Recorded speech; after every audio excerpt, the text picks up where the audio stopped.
पाकिस्तान में data services की फराहमी के लिए क्लास लाइसेंस के तहत VPN सर्विस फराहम करनेगान की लाइसेंसिंग का आगाज़ कर दिया गया।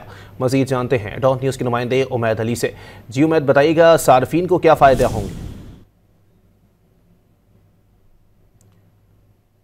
आपको बताएं कि पाकिस्तान में डेटा सर्विसेज की फराहमी के लिए क्लास लाइसेंस के तहत VPN सर्विस फराहम करनेगान की लाइसेंसिंग का आगाज़ कर दिया गया है। PTI के मुताबिक कारोबारी इदारों को VPN के कानूनी इस्तेमाल में सहूलत होगी। PTI ने 2 कंपनियों की दरखास्तों पर लाइसेंस की मंजूरी दी है। पाकिस्तान में डेटा सर्विसेज की फराहमी के लिए क्लास लाइसेंस के तहत VPN सर्विस फराहम करनेगान की लाइसेंसिंग का आगाज़ कर दिया गया है। PTI के मुताबिक कारोबारी इदारों में VPN के कानूनी इस्तेमाल में सहूलत होगी। पाकिस्तान टेलीकम्युनिकेशन अथॉरिटी ने 2 कंपनियों की दरखास्तों पर लाइसेंस की मंजूरी दी।